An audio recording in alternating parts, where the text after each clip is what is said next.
The हंस academy में आपका भरपूर भरपूर स्वागत है। मैं अमरजीत यादव। इस क्लास में हम 10वां नन हिंदी का पूरा निचोड़ बताने वाले हैं, ठीक है। ताकि 19 फरवरी को जो एग्ज़ाम आने वाली है 19 फरवरी को जो एग्ज़ाम आने वाली है उसमें ये क्लास महत्वपूर्ण भूमिका निभाने वाली है, ठीक है। और इस क्लास में हम लगभग 25 क्वेश्चन का डिस्कशन कराएंगे। 25 क्वेश्चन का डिस्कशन होगा इस क्लास में। 25 क्वेश्चन का डिस्कशन होगा ताकि आपके बिहार बोर्ड एग्जाम में लगभग 20 से 22 क्वेश्चन यहाँ से आ जाएंगे। सिर्फ नन हिंदी का 20 से 22 क्वेश्चन इसी क्लास से आ जाएंगे। तो चलिए देर किस बात की, जल्दी ज्वाइन कीजिए, ठीक है। चलिए आपका पहला क्वेश्चन है जो रमजान के कितने रोज के बाद ईद आते हैं। रमजान के कितने रोज के बाद ईद आते हैं? 30 रोज के बाद, या 20 रोज के बाद, या 25 रोज के बाद, या 22 रोज के बाद। रमजान के कितने रोज के बाद ईद आते हैं, ठीक है। इसका जो आंसर होगा, सही आंसर वो हो जाएगा 30 रोज के बाद। 30 रोज के बाद ईद आते हैं, ठीक है। अब इसमें कुछ पॉइंट नोट कर लीजिए जो बोर्ड एग्जाम के लिए महत्वपूर्ण है, ठीक है।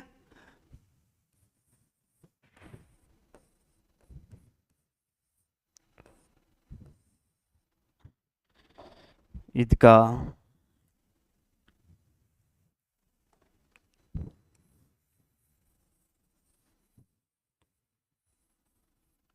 ईदगाह, ईदगाह यह एक कहानी है। ईदगाह क्या है? कहानी है। कहानी है और इसका लेखक प्रेमचंद है। प्रेमचंद है, ठीक है। और ये जो कहानी है ये बाल मनोविज्ञान पर आधारित है।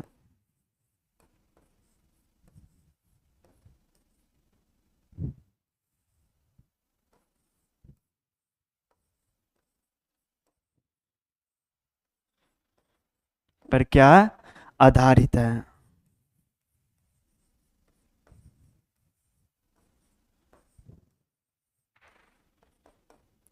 ठीक है। और इस कहानी का प्रमुख पात्र हामिद है।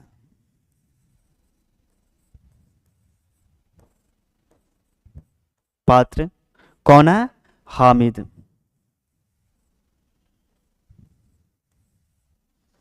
हामिद, ठीक है। इस कहानी का मुख्य पात्र कौन है?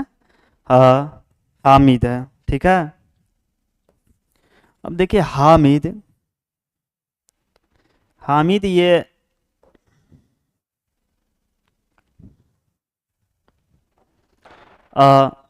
इनका जो उम्र है 4 से 5 साल। 4 से 5 साल, ठीक है। और दादी का नाम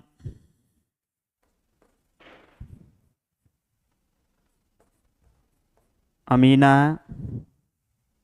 अमीना है। इनके दोस्त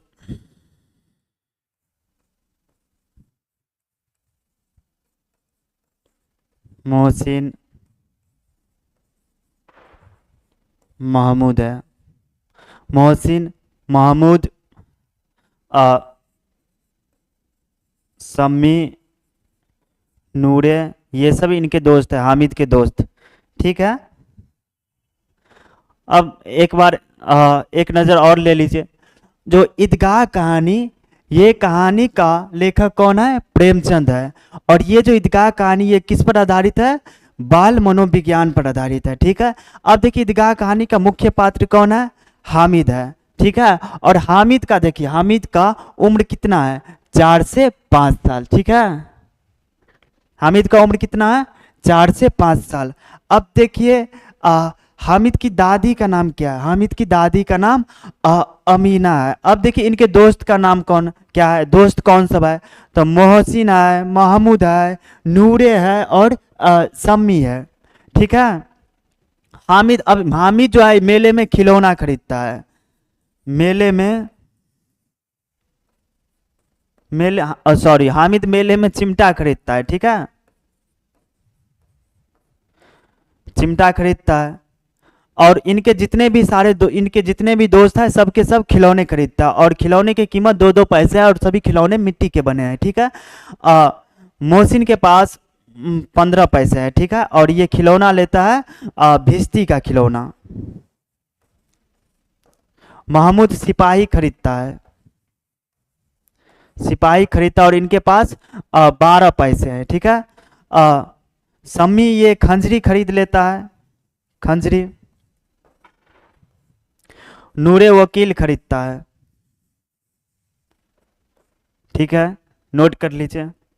देखिए आपका अगला क्वेश्चन है, जो ईदगाह शीर्षक पाठ में सभी खिलौने कितने पैसे के हैं? अब ये बताएं, ईदगाह शीर्षक पाठ में सभी खिलौने कितने पैसे के हैं, बताइए। इसका ऑप्शन है जो 3-3 पैसा, या 2-2 पैसा, या 4-4 पैसा, या 1-1 पैसा, क्या होगा? तो अब ये बताए थे जो सभी खिलौने कितने पैसे के थे, 2-2 पैसे के। ठीक है, सभी खिलौने कितने पैसे के थे, 2-2 पैसे के। चलिए अगला क्वेश्चन देखिए, जो बाल गोविंद भगत अपने खेत के पैदावार भेंट के रूप में कहाँ दे आते थे? बाल गोविंद भगत अपने खेत के पैदावार भेंट के रूप में कहाँ दे आते थे? कबीरपंथी मठ में, या हनुमान मंदिर में, या शिवालय में, या अनाथालय में, किस में दे आते थे? जब बाल गोविंद भगत खेती करके जो अनाज उनाज होते थे वह वह भेंट के रूप में कहाँ पर दे आते थे, उपहार के रूप में कहाँ पर दे आते थे, बताइए। इसका जो सही आंसर होगा वो होगा कबीरपंथी मठ में। यहाँ पर आकर के जितना भी ये इनके खेत से उपज होता था तो सबसे पहले ये बोरा में ले करके कंधे पर लाद करके और कबीरपंथी मठ आते थे और यहाँ पर ये दान कर देते थे बाल गोविंद भगत। ठीक है, और इस मठ से जो इनको प्रसाद के रूप में मिलता था उनसे ये अपना गुजर बसर करते थे। ठीक है, चलिए कुछ पॉइंट इसमें भी लिख लीजिए आप लोग।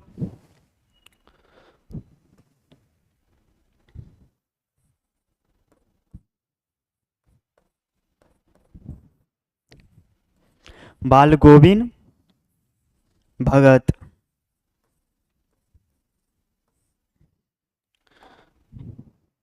अब देखिए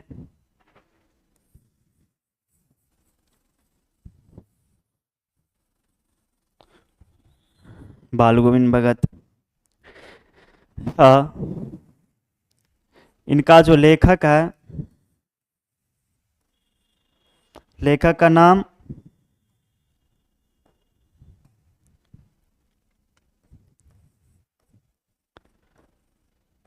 रामवृक्ष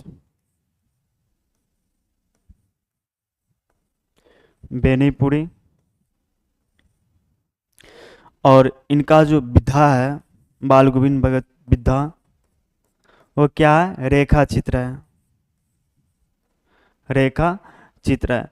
रेखा चित्र का अर्थ होता है किसी व्यक्ति वस्तु स्थान भाव को चित्र के माध्यम से कम शब्दों में वर्णन करना होता है। ठीक है, और रेखा चित्र में लेखक क्या करते हैं, चित्र के माध्यम से शब्दों को संरचना करते हैं। ठीक है, अब देखिए बाल गोविंद भगत का उम्र कितना था, 60 साल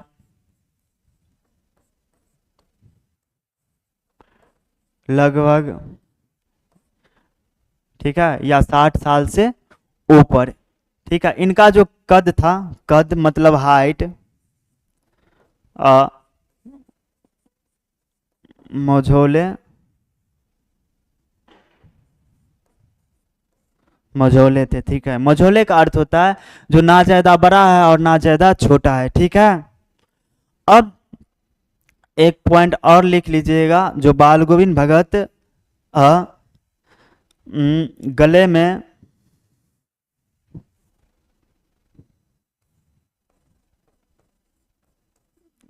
गले में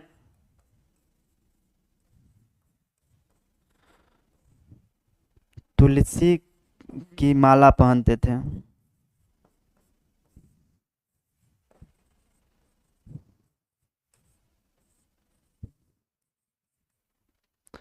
ठीक है, और एक पॉइंट और लिख लीजिए, जो जारा में काली कमली ओढ़े रहते थे।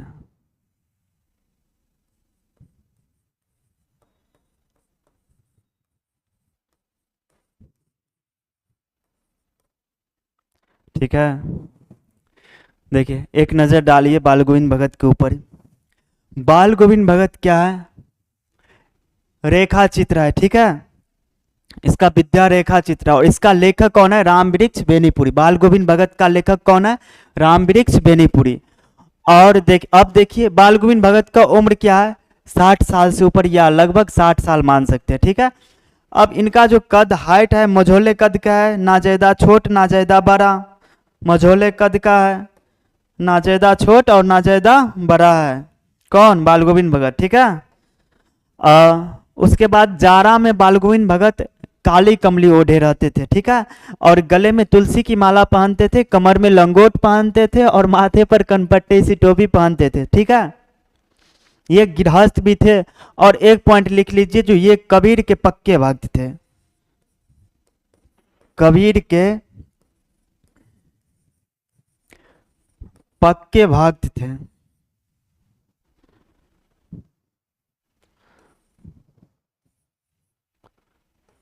भक्त थे। ठीक है, अब अगला क्वेश्चन देखिए, जो जब जारा आता था तो बाल गोविंद भगत क्या ओढ़े रहते थे? क्वेश्चन आ गया। जब जारा आता था, जब जारा आता था तो बाल गोविंद भगत क्या ओढ़े रहते थे? बताइए। उजली कमली, या हरी कमली, या नीली कमली, या काली कमली? कौन सा कमली ओढ़े रहते थे जब जारा आते थे? तो बाल गोविंद भगत कौन सा कमली ओढ़े रहते थे? तो सही ऑप्शन क्या है? काली कमली। ठीक है, इसका सही आंसर हो जाएगा काली कमली। जारा में बाल गोविंद भगत काली कमली ओढ़े रहते थे। अब देखिए आपका अगला क्वेश्चन, जो हुंडरू का पानी, अगला क्वेश्चन है, जो हुंडरू का पानी किस तरह चक्कर काटता है? चक्कर काटता है, बताइए। हुंडरू का पानी किस तरह चक्कर काटता है? घोड़े की तरह, या सांप की तरह, या शेर की तरह, या नर्तकी की तरह? किस तरह चक्कर काटता है? तो इसका सही आंसर हो जाएगा सांप की तरह। ठीक है, सांप की तरह। यह एक कहावत है जिसका अर्थ होता है पानी, हुंडरू का जो पानी है वह टेढ़ा मेढ़ा निकलता है। ठीक है, अब देखिए आपका अगला क्वेश्चन है, जो झरना के एक और का जंगल रांची में है। झरना के एक और का जंगल कहाँ पे है? रांची में है। और दूसरी और जंगल कहाँ है?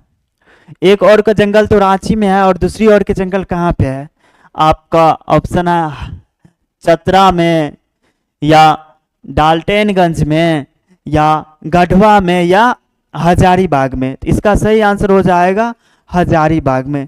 एक और के जंगल रांची में है, दूसरी ओर के जंगल हजारीबाग में है। अब अगला क्वेश्चन है, जो ठेस कहानी का पात्र है, इसमें से हमें ठेस कहानी का पात्र ढूंढना है। ठीक है, दिया हुआ है हामिद है ठेस कहानी का पात्र, या बाल गोविंद भगत है, या सिरचन है, या इनमें से कोई नहीं। कौन होगा ठेस कहानी का पात्र? इसका जो सही आंसर हो जाएगा वो होगा सिरचन। ठेस कहानी का पात्र कौन है? सिरचन। हामिद तो ये तो ईदगाह कहानी का पात्र है, ईदगाह कहानी का पात्र है। ठीक है, बाल गोविंद भगत खुदे पात्र है बाल गोविंद भगत पाठ का। ठीक है, अब इसमें भी कुछ पॉइंट नोट कर लीजिए, इम्पोर्टेंट पॉइंट को नोट कर लीजिए आप लोग भी। चलिए, ठेस,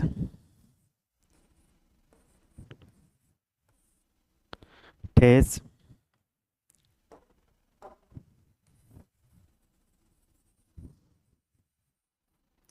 ठेस,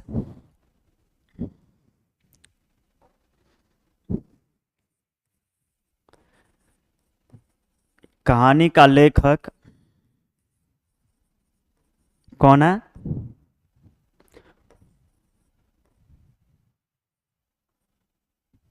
फणीश्वर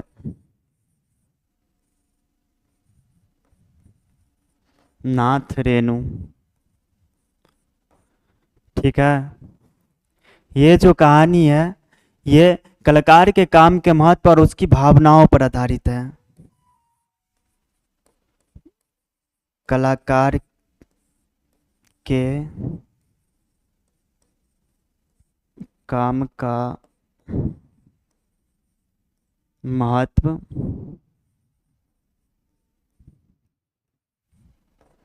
और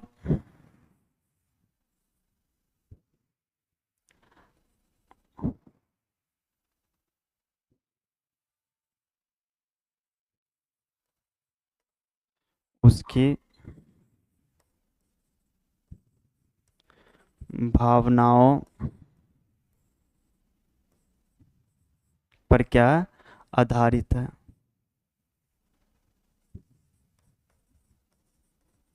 उसकी भावनाओं पर आधारित है, मतलब उसकी भावनाओं पर लिखा गया है। ठीक है, इस कहानी का पात्र कौन है? तो शीर्षण।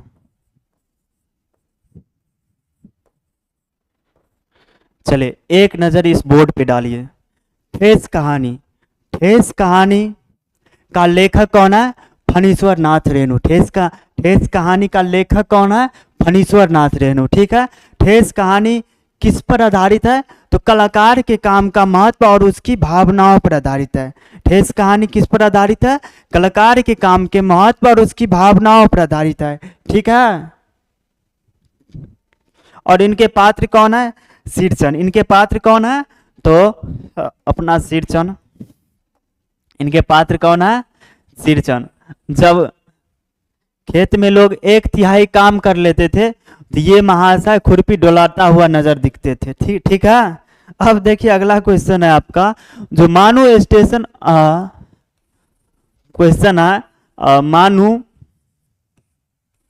मानू स्टेशन पर शीर्षण को किस चीज का दाम देने लगी है? मानू स्टेशन पे जाकर के शीर्षण को किस चीज का दाम देने लगी है? बताइए, मोहर छाप वाली धोती का, या कुर्ता का, या पैजामा का, या जूता का? किसका दाम देने लगी है? तो सही आंसर हो जाएगा मोहर छाप वाली धोती का। ठीक है, अगला क्वेश्चन है, जो 4 साल तक चला, 4 साल तक चला, किसका युद्ध? कलिंग का युद्ध, या बक्सर का युद्ध, या प्लासी का युद्ध, या इनमें से कोई नहीं? तो इसका सही आंसर हो जाएगा जो कलिंग का युद्ध 4 साल तक चला, और इसका सम्राट कौन था? अशोक। मगध का सम्राट अशोक था। ठीक है, अगला क्वेश्चन है, जो शस्त्र त्याग के बाद अशोक ने कौन सा धर्म अपनाया? शस्त्र त्याग करके, जब शस्त्र का त्याग किया अशोक, उसके बाद कौन सा धर्म अपनाया? बताइए, जैन धर्म, या पारसी धर्म, या हिंदू धर्म, या बौद्ध धर्म? कौन सा धर्म अपनाया? तो इसका सही आंसर हो जाएगा शस्त्र जब त्याग किए थे अशोक, उसके बाद बौद्ध धर्म अपना लिए। ठीक है, अगला क्वेश्चन है, जो लेखक के अनुसार निंदा की मां है, लेखक के अनुसार निंदा की मां कौन है इनमें से?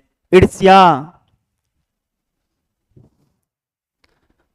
बताइए, ईर्ष्या, या प्रशंसा, या खुशी, या हंसी? कौन है? तो इसका सही आंसर हो जाएगा ईर्ष्या।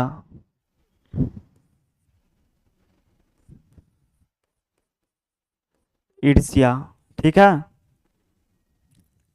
इसमें भी कुछ पॉइंट नोट करिए लीजिए। ईर्ष्या, ईर्ष्या से याद आया, ईर्ष्या तू न गई मेरे मन से। ईर्ष्या,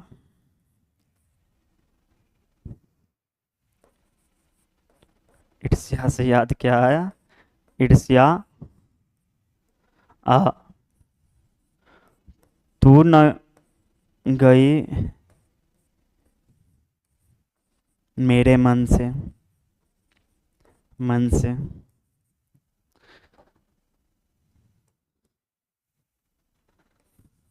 ईर्ष्या तू न गई मेरे मन से। इसका जो लेखक है रामधारी सिंह दिनकर।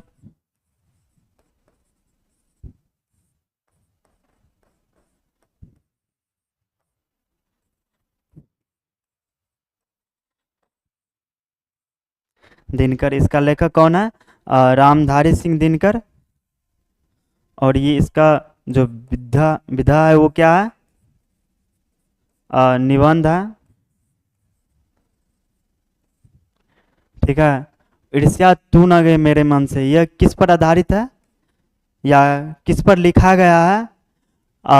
तो ईर्ष्या की उत्पत्ति और इनके प्रभावों पर लिखा गया है। ठीक है, ईर्ष्या के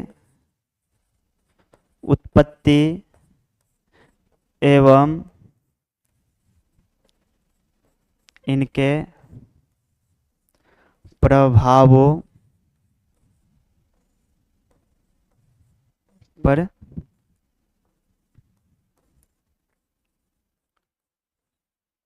लिखा गया है। ठीक है, एक नज़र डालिए इसके ऊपर भी। चलिए देखिए,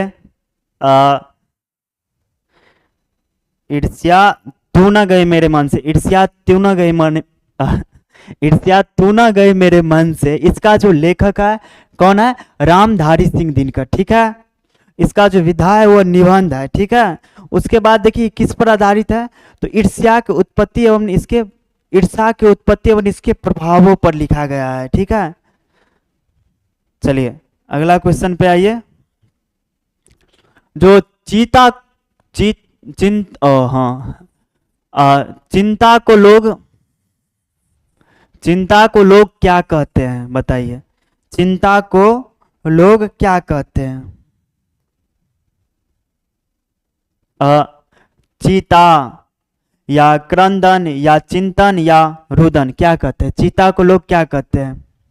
बताइए, चीता या क्रंदन या चिंतन या रुदन। चीता का अर्थ जानवर नहीं समझिएगा। चीता मतलब मतलब सब या लाश या मृतक शरीर बोल सकते हैं।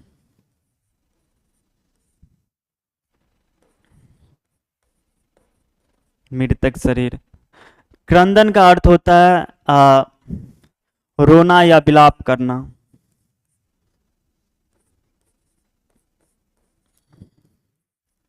विलाप करना। रुदन का अर्थ सेम होता है रोना या विलाप करना। चिंतन का अर्थ होता है स्मरण, स्मरण या ध्यान करना। ठीक है, इसका जो सही आंसर हो जाएगा चिंता इंसान को चीता बना देता है। समझे? चलिए अगला क्वेश्चन है, जो विक्रमशिला में कितने अध्यापक रहते थे? अगला क्वेश्चन है, विक्रमशिला में कितने छात्र रहते थे? ठीक है, आपका ऑप्शन है 500 या 1000 या 1500 या 2000, क्या होगा? बताइए, इसका सही आंसर हो जाएगा 1000 छात्र थे। ठीक है, विक्रमशिला में कितने छात्र थे? 1000 छात्र थे। और टीचर, विक्रमशिला विश्वविद्यालय में शिक्षक लगभग 100 से अधिक थे।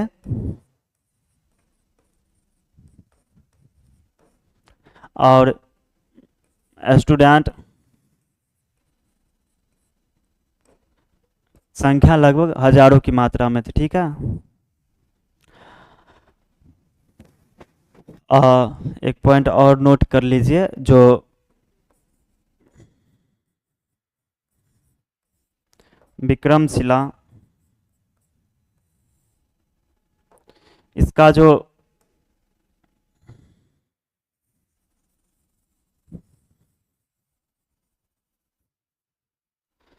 विक्रमशिला, इसका जो लेखक है, अ, लेखक उसका नाम परशुराम ठाकुर है। परशुराम ठाकुर है। परशुराम ठाकुर ब्रह्मवादी।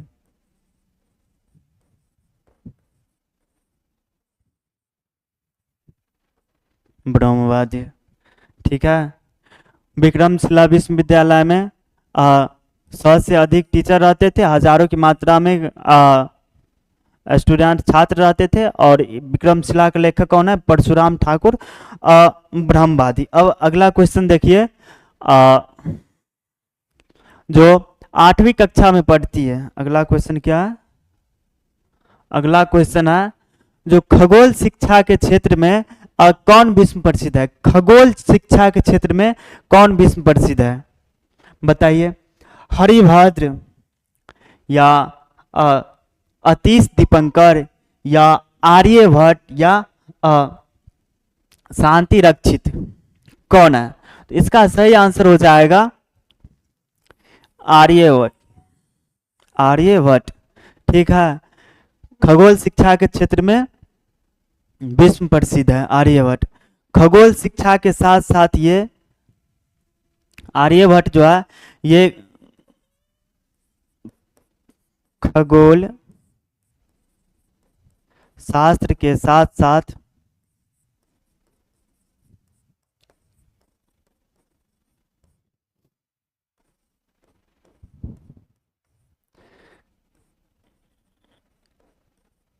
गणित और विज्ञान के क्षेत्र में भी प्रसिद्धि हासिल किया है।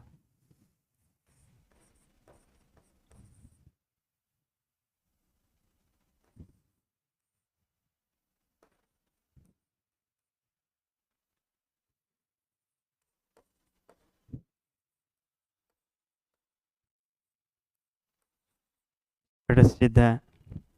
इन्हें आर्यभट्ट को भारतीय गणित का पितामह भी कहा जाता है। भारतीय गणित का पिता।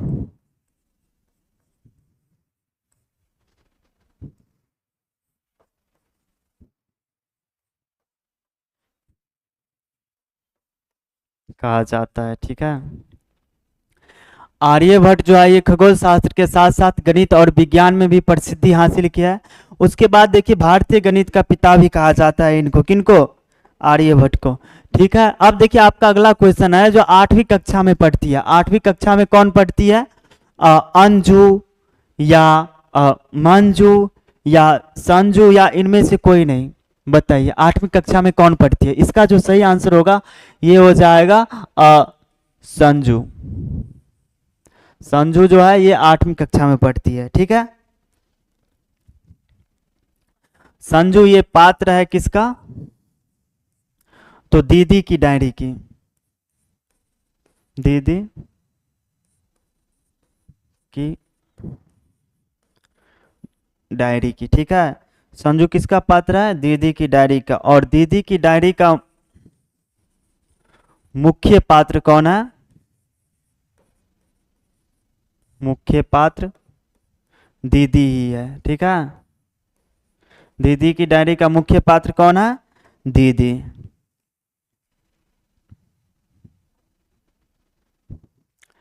ठीक है। दीदी की डायरी का मुख्य पात्र कौन है? तो दीदी है।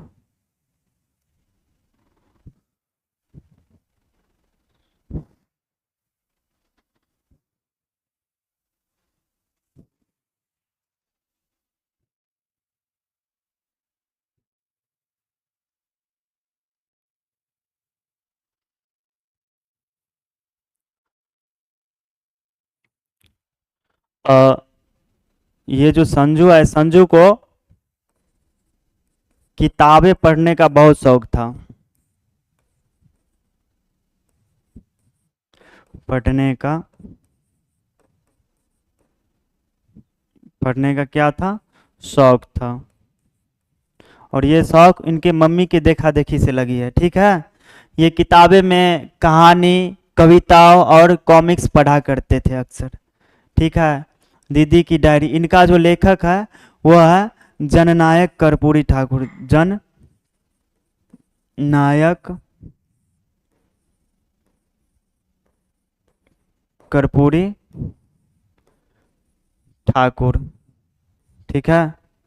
इनका लेखक कौन है, जननायक कर्पूरी ठाकुर। अब अगला क्वेश्चन देखिए, जो तोतो चान किसका नाम है, तोतो चान किसका नाम है, बताइए। तोतो चान किसका नाम है, चीनी लड़की का, या भूटानी लड़की का, या जापानी लड़की का, या नेपाली लड़की का, किसका नाम है। तो इसका सही आंसर हो जाएगा तोतो चांद जो है वो जापानी लड़की की नाम है, ठीक है। अगला क्वेश्चन है, जो दीनबंधु निराला पाठ की विधा है, हाँ? दीनबंधु निराला पाठ की विधा है।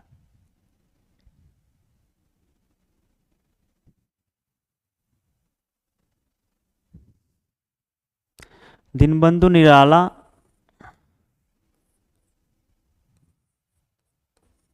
नाम के साथ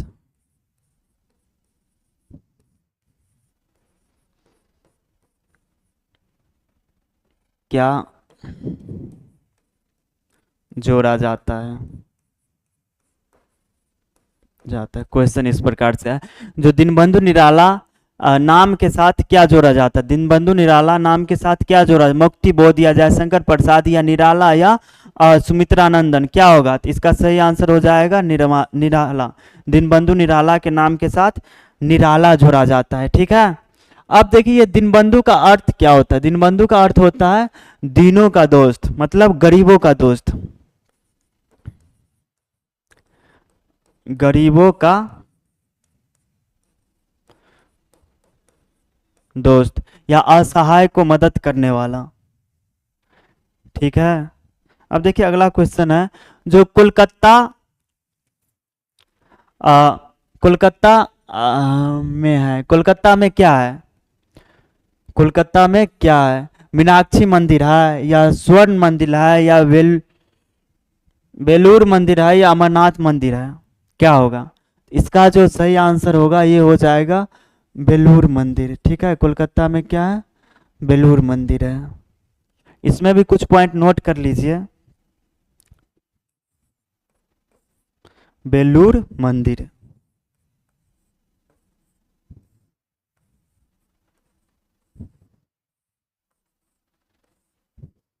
मंदिर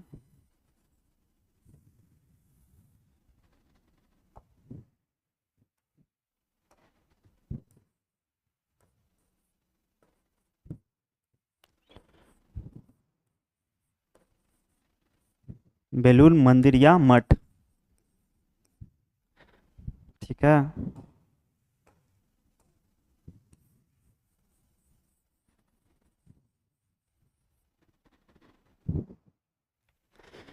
ये कहाँ है, तो कलकत्ता में, कलकत्ता में।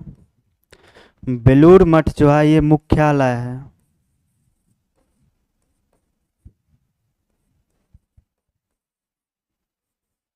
किसका, तो रामकृष्ण मिशन,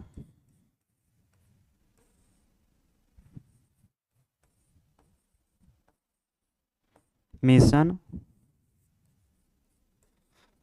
और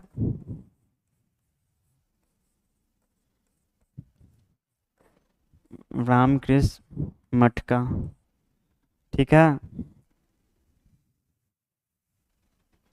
ये बेलूर मठ कहाँ पे स्थित है, तो हुगली नदी के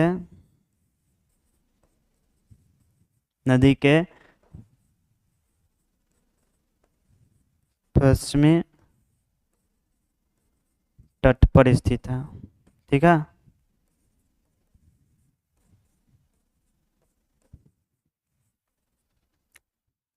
इसका स्थापना किसने किया था?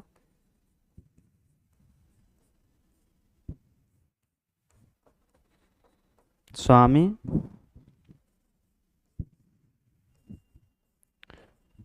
विवेकानंद।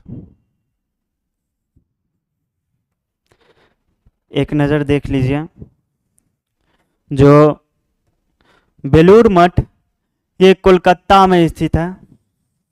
कहाँ पे है? कोलकाता में स्थित है। और बेलूर मठ मुख्यालय है किसका? तो रामकृष्ण मिशन और रामकृष्ण मठ का। बेलूर मठ मुख्यालय किसका? रामकृष्ण मिशन और रामकृष्ण मठ का। और ये जो बेलूर मठ है ये स्थित कहाँ पे है? तो हुगली नदी के पश्चिमी तट पर। ठीक है, और इसका स्थापना किसने किया था? तो स्वामी विवेकानंद जी ने की थी। ठीक है, किए थे। अब अगला क्वेश्चन देखिए, जो खेमा कितने वर्ष का था? खेमा कितने वर्ष का दिखता था? बताइए, 7 से 8 साल, या 9 से 10 साल, या 8 से 9 साल, या 10 से 11 साल? कितने वर्ष का दिखता था? इसका सही आंसर हो जाएगा 8 से 9 साल। खेमा 8 से 9 साल का दिखता था। ठीक है, इसमें भी कुछ पॉइंट नोट कर लीजिए, एक्स्ट्रा पॉइंट। चलिए, खेमा, खेमा,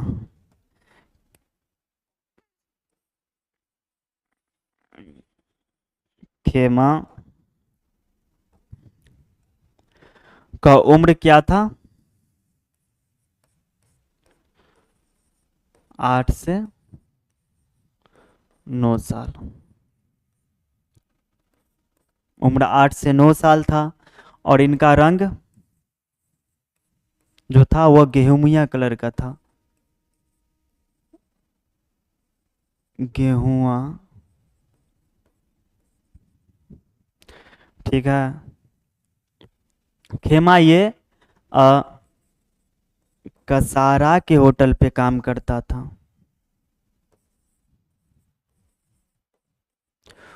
होटल पर, कसारा के होटल पर काम करता था।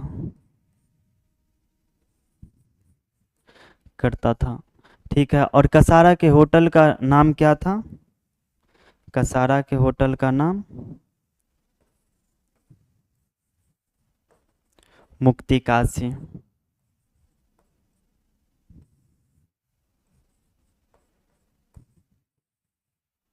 कसारा के होटल का नाम क्या था?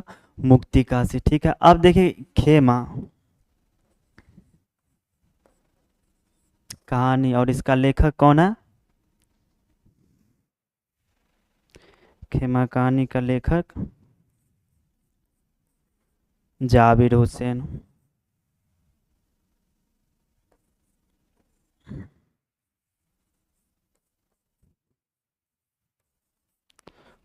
ठीक है, ये जाबिर हुसैन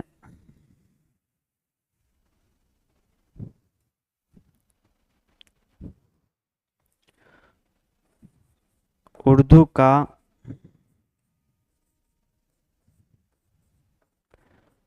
विख्यात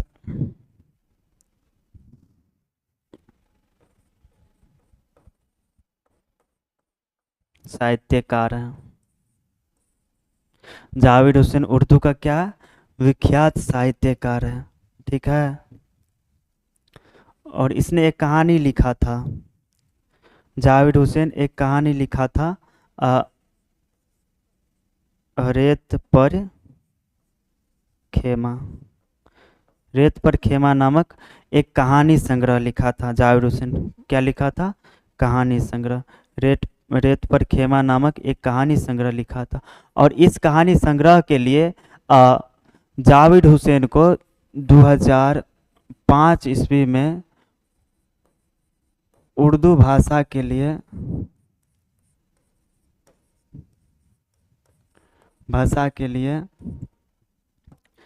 साहित्य अकादमिक पुरस्कार दिया गया था।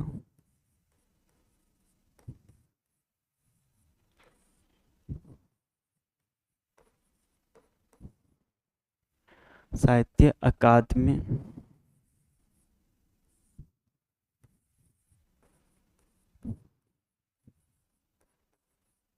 पुरस्कार दिया गया था। ठीक है, अब एक नज़र इस पॉइंट पे डालिएगा। देखिए खेमा, खेमा खेमा का उम्र क्या था? 8 से 9 साल। खेमा का रंग गेहूमिया कलर का था, जैसे गेहूं का कलर होता है वैसे खेमा का रंग था। ठीक है, खेमा कसारा के होटल पे काम करता था। खेमा किसके होटल पे काम करता था? तो कसारा के होटल पर काम करता था। और कसारा के होटल का नाम क्या है? तो मुक्ति काशी। कसारा के होटल का नाम क्या है? मुक्ति काशी। अब देखिए, खेमा एक कहानी है और खेमा कहानी का लेखक जो है वो उसका नाम है जाबिर हुसैन। खेमा एक कहानी है और इसके लेखक का नाम क्या है? जाबिर हुसैन। जाबिर हुसैन जो है ये उर्दू भाषा के विख्यात साहित्यकार है। ठीक है, और इसकी एक कहानी है रेत पर खेमा। रेत पर खेमा नामक एक कहानी संग्रह लिखा था। इस संग्रह के लिए इस लेखक को जाबिर हुसैन को 2005 में उर्दू भाषा के लिए साहित्य अकादमी पुरस्कार दिया गया था। अब देखिए अगला क्वेश्चन है, जो कसारा से बात करने के कितने घंटे बाद खेमा लेखक के पास पहुंचता है? कसारा से बात करने के कितने घंटे के बाद लेखक कसारा से बात करने के कितने घंटे के बाद खेमा लेखक के पास पहुंचता था? इसका सही आंसर हो जाएगा 2 घंटा। ठीक है, अगला क्वेश्चन देखिए,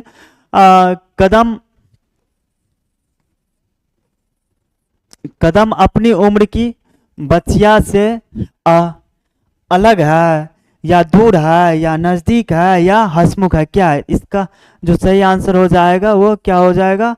अलग है। ठीक है, अब देखिए आपका अगला क्वेश्चन है, जो कर्पूरी ठाकुर का जन्म किस राज्य में हुआ है?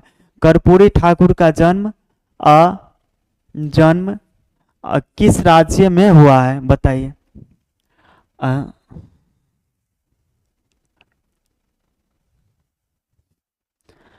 उत्तर प्रदेश में या बिहार में या पश्चिमी बंगाल में या उड़ीसा में? क्या होगा? इसका सही आंसर हो जाएगा बिहार में। ठीक है, कर्पूरी ठाकुर का जन्म कहाँ पे हुआ था? तो बिहार में। ठीक है, बिहार में समस्तीपुर नामक जिला, समस्तीपुर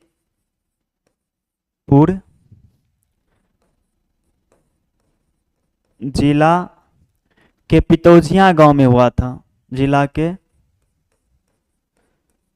पितौजिया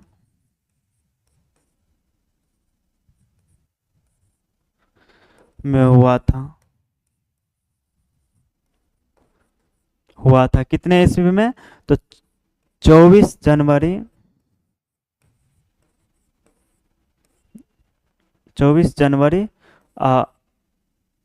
1924 को हुआ था। ठीक है, पितौजिया को अभी कर्पूरी ग्राम से भी पितौजिया को कर्पूरी ग्राम के नाम से भी जाना जाता है। ठीक है,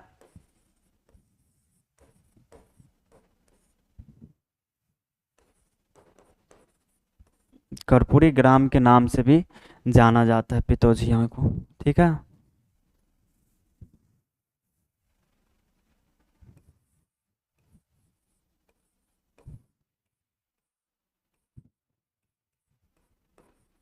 कर्पूरी ग्राम के नाम से भी जाना जाता है। कर्पूरी ठाकुर, इनके जो पिताजी थे, पिता का नाम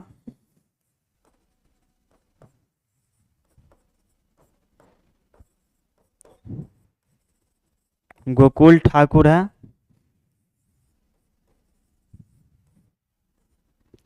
माता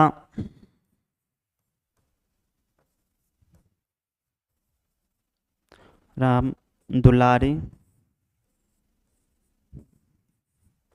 देवी। पिताजी सीमांत किसान थे।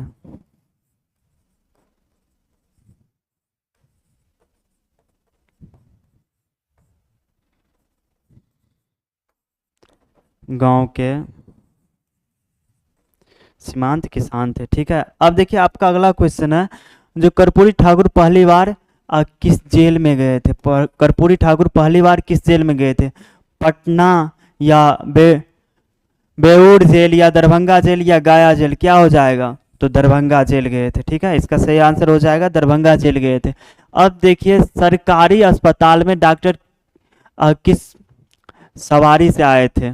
सरकारी अस्पताल में डॉक्टर किस सवारी से आए थे? रिक्शा से या मोटर कार से या इक्के पर या बैलगाड़ी से? तो इसका सही आंसर हो जाएगा इक्के से। ठीक है, आपका अगला क्वेश्चन है जो अ, हाकिम साहब क्या पहने हुए थे? हाकिम साहब क्या पहने हुए थे बताइए? कुर्ता पैजामा या पेंट कोट या चिकन का बदनदार कुर्ता या धोती कमीज, क्या पहने थे हाकिम साहब क्या पहने थे बताइए? इसका जो सही आंसर हो जाएगा, हाकिम साहब चिकन का बदनदार कुर्ता पहने थे। ठीक है, इसमें कुछ पॉइंट लिख लीजिए आप लोग भी। चलिए, हाकिम साहब से याद आया चिकित्सा का चक्कर।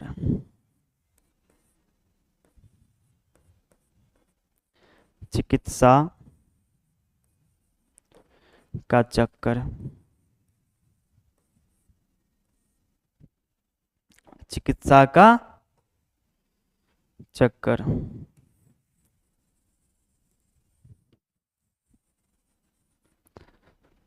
इसका जो लेखक है, लेखक का नाम क्या है?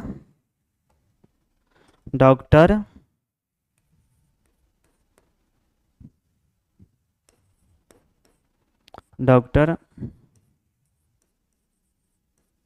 चौहान नाथ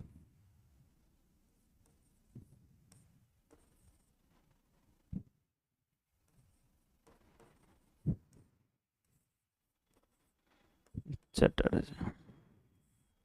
लेखक क्या है?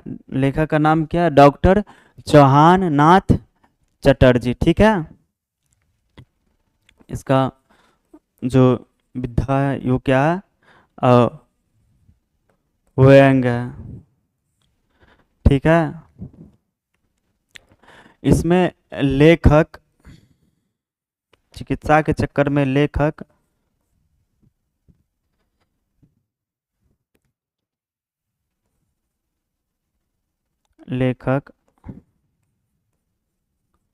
वैद्य जी और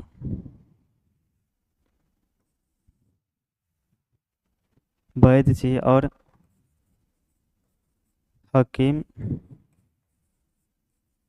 साहब पर व्यंग करते हैं। व्यंग करते हैं। ठीक है, देखिए थोड़ा नजर डालिएगा। चिकित्सा का चक्कर, चिकित्सा का चक्कर का लेखक डॉक्टर चौहान नाथ चटर्जी है और इसका विधायक क्या है? व्यंग। व्यंग का अर्थ होता है जो मतलब किसी को उपहास उड़ाना या मजाक करना या किसी को चुटकी लेना। मजाक करना ना, मजा उड़ाना, मजाक उड़ाना, किसी को चुटकी लेना या व्यंजनात्मक तरीके से बात करना होता है। ठीक है, और ये चिकित्सा के चक्कर में लेखक क्या करते हैं? दो व्यक्ति को ऊपर व्यंग करते हैं, एक वैद्य जी के ऊपर और एक हकीम साहब के ऊपर। वैद्य जी के जनेऊ के ऊपर व्यंग करते, वैद्य जी के किसके ऊपर? जनेऊ, जनेऊ, वैद्य जी के जनेऊ के ऊपर व्यंग करते हैं और हकीम साहब के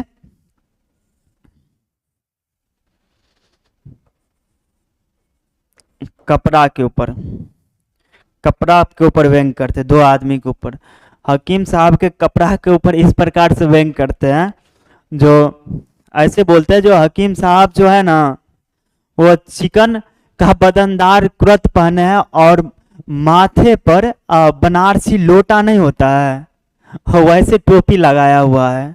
इस तरीका से व्यंग करते हैं। इस पाठ का लेखक, चिकित्सा के चक्कर के पाठ का लेखक डॉक्टर चौहान नाथ चटर्जी। ठीक है, समझ में आया?